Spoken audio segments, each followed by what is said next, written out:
If you want to take one shape and morph it into another shape, you can use the blend tool. And when I say shape, I mean you could also use one group of shapes and morph it into another group of shapes.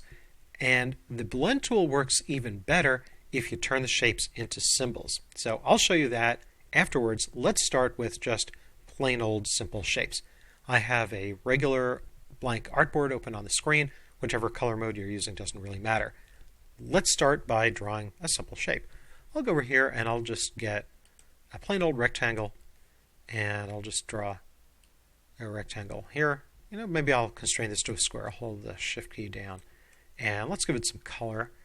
I'll go up here and I'll make that, let's say, green, and I'll give it a stroke of, let's say, a dark blue, and maybe give it a little thickness here, maybe 4 points. Okay, and let's do another shape. I'm going to deselect. I'll press Command Shift A or Control Shift A in Windows, and let's go and get the ellipse tool, and I'll put the mouse pointer maybe over here. I'll use this handy little smart guide so I know where I'm drawing, and also I'm going to hold down the Option key or the Alt key in Windows and the Shift key so that I draw a circle, and I know that this circle is going to be exactly straight to the right, no up or down motion. And this little smart guide tells me that the circle is the same size as the square. Okay, let go of the mouse first before letting go of the keyboard. And let's give this a different fill. I'll make this, let's say, a yellow fill. And I'll give it, let's say, a purple stroke. Okay, that looks good. Zoom in a little bit. I'll press Command plus or Control plus in Windows, or if you want to zoom in a different way, that's fine. And to do the blend, what we do is we'll select them. So get the selection tool. I'll just click one, shift click the other. And now that they're both selected, I'll go and get the blend tool. That's right over here. And when I have it selected, I'm going to click one object. I will then click the other object and zoom. And you might wonder, oh, okay, so what? This doesn't really look like what I expected.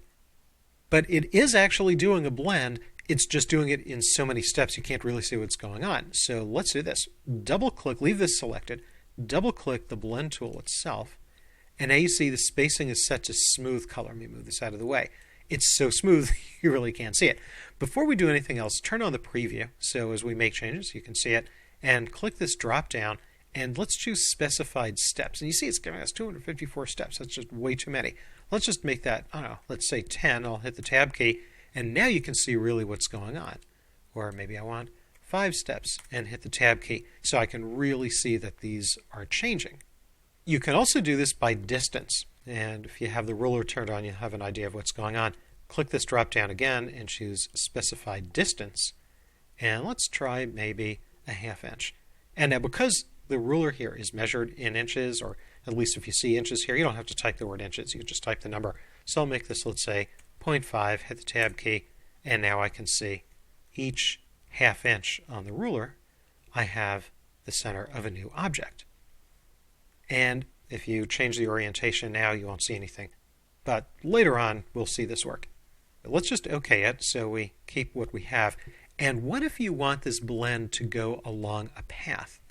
Let's just deselect. I'll press Command Shift A or Control Shift A in Windows. And let's go and get the pen tool. And don't worry about what stroke you have, but let's get rid of the fill. If you have a fill, well, which you probably do, the fill is just going to get in the way. And I'll just draw, let's say, up like that. And then I'll put pen over here and maybe draw down like that. I'm just going to get a smooth curve. If you want to use the pencil tool, that's okay. I just want to get a smooth little swish. And I think I'll stretch this out just a little bit. Okay, I just want it a little bigger. Now leave it selected and shift click the blend here. Now in order to get this blend to blend along the path, we don't do it from the tool for whatever reason. We actually go up to the object menu, a little more than halfway down to blend, and from the flyout, this is real intuitive, isn't it? Replace spine. Why didn't they just call like blend along a path or something? But anyway, click it. And now you see we've blended along the path, and the thickness of that line just kind of goes away, and it won't even be visible. If you print this, you just won't see it. Let's say I want to edit the size of these shapes. This is where using regular shapes and not symbols are really not so great. First thing, I'm just going to click on the background of the page here to deselect everything. And if I click the beginning shape or the ending shape, well, you see the whole thing gets selected. And if I put my mouse pointer on one of the sizing handles and I shrink, the whole thing gets shrunk. So I'll undo Command-Z or Control-Z in Windows. What we can do, and something we talked about earlier, is I can isolate the shape. So what I'm going to do is, let me just click on the background, deselect. I'm going to double click this box. And now when I click it, I have just the box selected. And you can see up here that it shows me that I'm in isolation mode. Now I'm going to shrink this. I'll put my mouse pointer on this dot over here. I'm going to hold down the Option key or the Alt key in Windows and the Shift key so that I can make it smaller in proportion in towards the center. And I've made that a little smaller. I'll double click on the background. Let's do it with this other end shape. Double click it once to get into isolation mode, then just select it. And again, I'll put my mouse pointer on the corner here. Hold down the Option key on the Mac or the Alt key in Windows. Shrink it a little bit. Double click on the background. Well, it's okay, but you see the distance isn't all that even. In fact, select it, maybe get the blend tool back and double click the blend tool. And you can still edit it. Instead of a 1/2 inch, I'll do it to 1 inch, preview it. And, well, it's doing it, but it's kind of uneven. So I'm just going to cancel out. Let's drag this off to the side or down to the bottom so it's out of our way. Or you can delete it if you want. Now, let's do this using symbols.